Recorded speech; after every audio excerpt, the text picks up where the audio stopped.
பாரத பிரதமர் 11 வருஷமா ஆட்சி பண்ணிருக்காரு. அதற்கு முன்னாடி 11 வருஷமா குஜராத் முதலமைச்சர் இருந்தார்.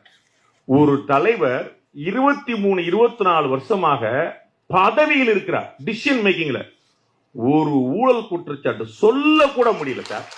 சொல்ல கூட முடியல. ப்ரூவ் பண்றது, சண்டை போடுறது, கோர்ட்ல நிக்கிறது. அப்புறம்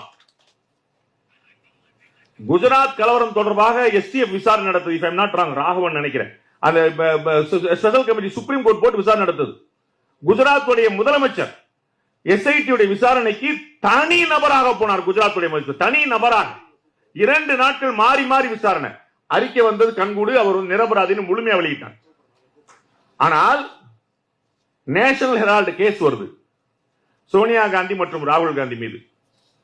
கோர்ட்டுக்கு அப்பியர் ஆக மாட்டேன்னு மேல மேல மேல சுப்ரீம் கோர்ட் வரைக்கும் போயிட்டாங்க. சுப்ரீம் கோர்ட் வரைக்கும் இல்ல, நீங்க ஆஜராயித்தான் ஆகணும்னு சொல்லிட்டாங்க. நீங்க பெயில் வாங்குறதுக்கு ஆஜராகணும்னு சொல்லிட்டாங்க.